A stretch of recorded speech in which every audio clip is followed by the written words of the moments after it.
I suppose then. All right, let's get into Does our that week mean one I can recap. go first? I mean, Yeah, technically, if we're I guess technically, if I we're didn't know going that's technically, how we snakes, yes, started the it draft. does. Okay. technically, the Yep. floor is Ethan's. So, we're starting with the biggest surprise then. Okay.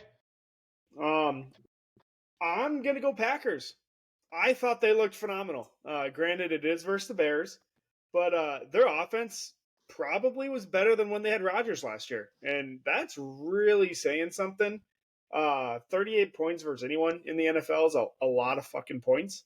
Plus, their defense was flying. Like, you see Quay Walker's interception return? Like, the dude looked like a tight end / wide receiver hybrid. Like, he was He did. a freak. Hey, there's something in that Georgia water. I don't care if he's been out of the Kirby Smart's program for a couple of years. There's something different down there. He was a beast. Mm-hmm. And you're right, Ethan. It granted it was against the Bears, but there was still a lot of question marks. And the Bears were actually 1.5 point favorites going in. And I bet the Packers. I was like, there's no way the Packers are going to lose, because if you take a look at the Packers roster, it is a very well put together roster. The only big question mark was Jordan Love.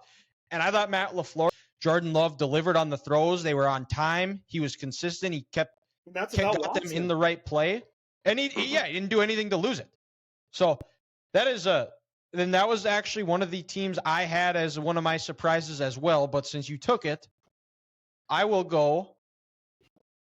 go with the Rams. We were not high on the Rams. We did not think that we thought that the O-line was a disaster. We didn't think they were, Stafford was washed up. They were without their best receiver, Cooper Kupp, one of the best in the NFL. But I thought Stafford did a great job of managing the game. He looked healthy. They looked really good running the ball. And then ended every possession with a kick. And no turnovers. And then they scored on all 5 of their drives in the second half. And now I'm trying to think of the receiver's name I think he was a rookie. I can't think of the guy's name, but Puka something from BYU. Puka and then Atwell. Yeah. Yeah, Atwell's been there for a couple of years. I just checked Yeah, that it's earlier his third today. year. Yeah. Yeah. Yeah. Tutu Atwell and Puka Nakua. Yeah, 10 catches, 119 yards, 15 targets.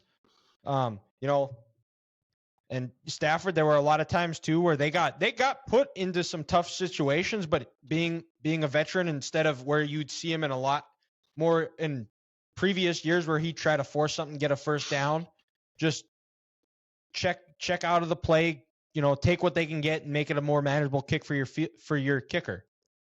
Sean McVay, the last time that they coming off a year they missed the playoffs, they made it back. Might have to be doing some amending. I guess we will find out, because they've got another. There's going to be 49ers are coming to town, so which will be a home game for the 49ers too, even though it is in LA. But if you're a Rams fan, you have to be encouraged by the way they played. And for me, guys, my surprise team, just because there were so many questions coming into this offseason, and you go into the game without their starting left tackle, I'm going to say the Miami Dolphins, because we talked last week, and I had them as my disappointing team. You guys had the Chargers as your disappointing team coming into the year, and we didn't know what to expect. Well, we saw when you keep your quarterback upright, this might be the best offense in the NFL. And this could be a Dolphins team that could average 30 points a game, because you can't coach speed.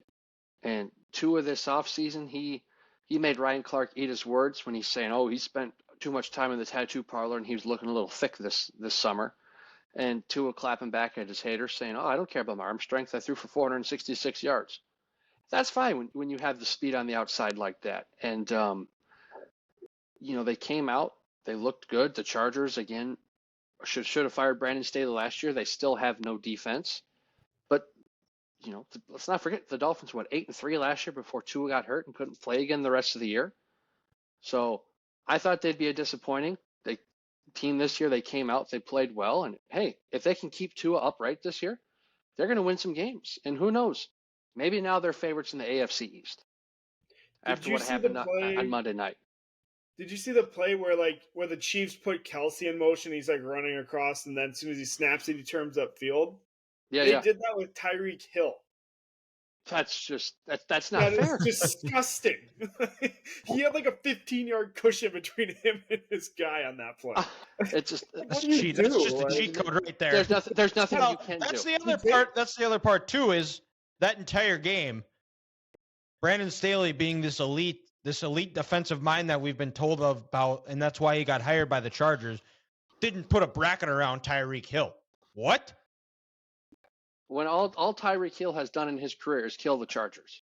I don't care if Yeah. it has been Anthony Lynn as your head coach or Mike McCoy before him. All Tyreek Hill does is eat the Chargers up. But combination of good for the Dolphins, and when they can keep their quarterback upright, they can win some games this year. Now the defense didn't look great, but I think Vic Fangio, it's his coming in, this bringing in a new scheme. They didn't do a lot of blitzing until that last drive of the game where they sent pressure on pretty much every play, and the Chargers had no answer for it. I think that defense is going to come along, and I think that might be one of the most underrated hires of the NFL offseason is Mike McDaniel bringing in Vic Fangio, because I think that's he's also going to be someone that's going to put a bug in his ear to be more committed to the run game to help that defense out. Well, you got to remember, though, Dylan, Vic, over his career, he's not much of a let's bring a pressure kind of coach unless he needs to. And also, that secondary was inexperienced last year. Besides Xavier Howard, they weren't that good. You lose Jalen Ramsey to the meniscus injury. Their first draft pick is it Cam Smith? I know he was from South Carolina. With that, so they're still learning a new system. But also, you know what is really kind of shouldn't surprise us? Justin Herbert again throws for 200-something yards and only one touchdown. All this dude does is throw for a bunch of yards with no TDs. I guess that's worth $250 million. But hey, Kellen Moore's calling plays, so that's also probably why your quarterback can't throw touchdowns too. And you got the guy who doesn't. So the Chargers fire their offensive coordinator because Lombardi wouldn't make adjustments at halftime. And what do? They hire a coach who doesn't make adjustments after the first drive of the game.